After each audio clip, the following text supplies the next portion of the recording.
భూభారతి అనేటువంటి చట్టం లేదా లేదా record of rights in land అనేటువంటి చట్టం ఏంటి అంటే ఈ ఈ చట్టంలో ఉన్నటువంటి ఇంపార్టెంట్ గైడ్లైన్స్ ఏంటి అంటే ప్రతి ఒక్క రిజిస్ట్రేషన్ కూడా డిజిటలైజేషన్ చేయబోతా ఉన్నారు.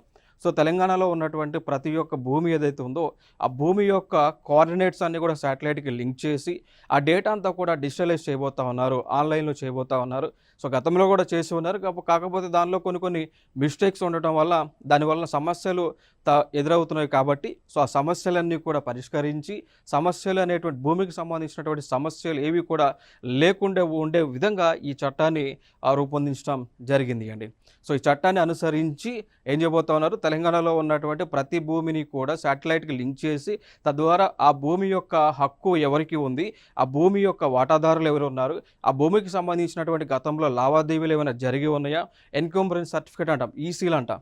ఓకే, ఆ ఈసీలకు సంబంధించి డేటాను వాళ్ళు ఆ ల్యాండ్కి సంబంధించినటువంటి ట్యాక్స్ ఏమైనా కట్టి ఉన్నారా మొత్తాన్ని కూడా డిజిటలైజేషన్ చేసి పబ్లిక్ డొమైన్లో పెట్టేటువంటి ఆలోచన ఈ చట్టము ద్వారా చేస్తూ ఉన్నారు అండి.